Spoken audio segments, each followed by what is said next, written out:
Hello SPS Astrology lovers, this is Shankar Pratap Singh and you are watching SPS Astrology। दोस्तों, कई बार ये देखा गया है कि कुछ लोग ऐसे होते हैं जो अपनी चीज़ों को बड़ा छुपके करते हैं। छुपके करने में उनको लगता है कि कुछ थ्रिल है या कुछ फ़ायदा होगा, तो चीज़ों को छुपके अंजाम दो। लेकिन छुपके तो आपने चीज़ें की, चीज़ों को हाइड करके रखा, चीज़ों को छुपा के रखा, किसी को बताया नहीं, चुपचाप करते रहे, लेकिन बाद में जाके वो सारी चीज़ें एक्सपोज हो जाती हैं और आपको बहुत बड़ी बदनामी का सामना करना पड़ता है और बहुत बड़े नुकसान का सामना करना पड़ता है। तो ऐसा क्यों होता है? क्यों इंसान इन सब चीज़ों को करता है? क्यों उसे ऐसा लगता है कि मैं अगर चीज़ों को छुपके करूँगा या किसी को बताऊँगा नहीं तो मुझे ज़्यादा बेनिफिट होगा?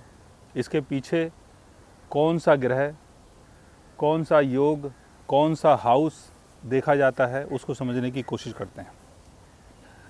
किसी भी चीज़ का जो ऑब्सेशन होता है, यानी करने की इच्छा, जिद, वो राहु से देखी जाती है।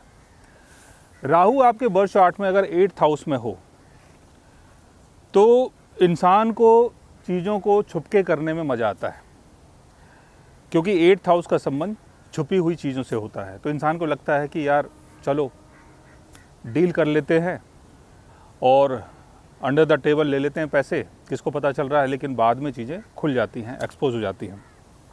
तो इसके पीछे राहु आपको ऑब्सेशन देता है कि आप चीज़ों को छुपके करें। लेकिन कई बार ऐसा भी देखा गया है कि आपने चीज़ों को छुपके किया लेकिन आपको बेनिफिट हो गया, मतलब हर बार लॉस नहीं हो रहा है, कभी कभी आपको बेनिफिट भी हो रहा है। तो उसके पीछे कुंडली के 8th हाउस को देखा जाता है कि 8th हाउस का लॉर्ड किस पोजीशन में है आपके बर्थ चार्ट में। राहु 8th हाउस में है, 8th हाउस का लॉर्ड गेन हाउस में चला गया है, 11th हाउस में है, या आपके 2nd हाउस में है, या आपके 4th हाउस में है और अच्छी पोजीशन में है, तो जो काम आपने छुपके किया उसमें आपको सडन गेन हुआ और बेनिफिट हुआ। लेकिन कई बार बदनामी मिलती है, कई बार पैसे का लॉस होता है, कई बार फैमिली वैल्यू का लॉस हो जाता है और कई बार जो आपकी इनकम आ रही है कहीं से, वो सारी इनकम आपकी बर्बाद हो जाती है। तो ऐसा जब होता है जब 8th हाउस का लॉर्ड अपने कंबशन में हो, अपने रेट्रोगेशन में हो, 10th हाउस में, 11th हाउस में, 1st हाउस में, 2nd हाउस में, 4th हाउस में, 5th हाउस में या 7th हाउस में उसकी प्लेसमेंट हो और वो वीक हो, यानी अपने डेबिलिटेशन में हो, या राहु शनि केतु के साथ प्लेस्ड हो, या राहु शनि केतु का एस्पेक्ट उसके ऊपर पड़ता हो, तब आपको कई बार ऐसा होता है कि चीज़ों को आप छुपा के करते हैं तो आपको लॉस होता है। लेकिन कई बार ये भी देखा गया है कि चीज़ों को आपने छुपा के किया, आपको बेनिफिट हो गया। तो 8th हाउस के लॉर्ड को समझना बहुत ज़रूरी होता है, क्योंकि 8th हाउस का लॉर्ड ये बताता है कि चीज़ों का गेन आपको कैसे होगा, चीज़ों में बेनिफिट आपको कैसे मिलेगा और आप अपनी चीज़ों को कैसे अंजाम देते हैं।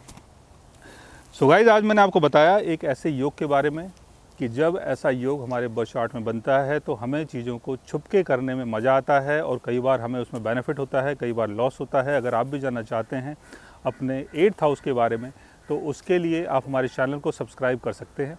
और अगर आप हमसे बात करना चाहें, कंसल्ट करना चाहें, पर्सनली हमसे मिलना चाहें तो आप हमारी वेबसाइट के थ्रू, हमारे ऐप के थ्रू हमसे मिल भी सकते हैं, बात भी कर सकते हैं और गाइज़ आप हमसे कंसल्ट भी कर सकते हैं। So guys, take care, love you all and good bye.